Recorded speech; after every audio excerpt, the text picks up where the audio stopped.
قرآن ہے جو رکھتی دنیا تک انسانوں کے سلام و ہدایت و رحمت ہے. یہی وہ قرآن ہے جس نے رسول کی اطاعت کا احسان بخشا. یہی وہ قرآن ہے جس نے پست مردہ قلوب کو تازگی بخشی. ہاں یہی وہ قرآن ہے جس کی برکت سے جنات و شیاطین کا اسمان بجا ہوا. یہی وہ فقد قال الله تبارك وتعالى في القرآن المجيد أعوذ بالله من الشيطان الرجيم بسم الله الرحمن الرحيم ذلك الكتاب لا ريب فيه هدى للمتقين.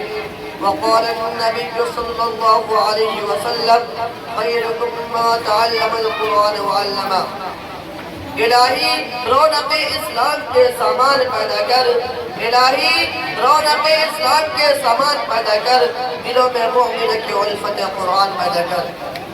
صدر محترم، آج کی اسٹیج میں میرا موجہ سخن دنیا کی سب سے پاکیزہ اور مقدس کتاب قرآن پاک ہے. ہمیں چڑھتے سورج کی طرح یقین رکھے اس کا ایک ایک حرف سچا اور صادق ہے. وہ قرآن پاک اس کی زبان مقدس، بیان مقدس اور جو فساد و بلاغات کے ڈھاکے ماتا سمجھ ہے، جس کے متعلق ارشاد ربانی ہے قرآن وہ کتاب ہے جس کے صادق اور برحق ہونے میں کوئی شک و شبہ نہیں، جس کے بارے میں محسن انسان صلی اللہ علیہ وسلم نے ارشاد فرمایا تم میں سب سے بہتر وہ شخص ہے جو قرآن سیکھے اور سکھائے.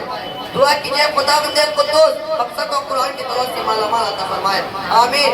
نوجوان دوستو، قرآن رب ذوالجلال کی طرف سے عطا کردہ وہ حسین تحفہ ہے جس نے 23 برس کی قریب مدت میں پورے عالم و انقلاب برپا کر دیا. جو بڑے سے بڑے فصحا، بلغا، ادبا اور شرح اور شدہ رہ گئے، جس کا آیتوں کو سن کر پتھر دل موم ہو گئے. وہ قرآن ہے جس کی برکت سے عزت و آفت کی شامیاں نگر گئے. یہی وہ قرآن ہے جس کی بدولت محبوب حقیقی کا رضا نصیب ہوتی ہے. یہی وہ قرآن ہے جو سچائی اور امانتداری کا درس دیتا ہے. یہی وہ قرآن ہے جس کی بدولت حضرت عمر فاروق رضی اللہ عنہ کی ایمان نصیب ہوا. یہ وہ قرآن ہے جس نے ذہنی قوت و جرأت بخشا. یہی وہ قرآن ہے جس کی برکت سے مجھے چڑھے بار پیدا ہوئے. آج کس نازک دور میں حفظ کلام پاک کو فضول سمجھا جاتا ہے. کہا جاتا ہے اس کا رٹنا بے سمجھے پڑھنا بے سود ہے.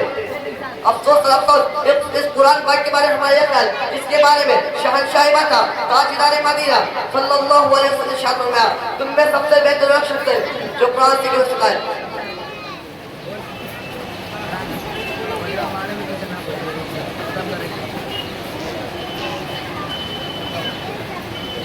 اللہ تعالیٰ ہم سب کو توفیق عمل کرنے کی توفیق عطا فرمائے.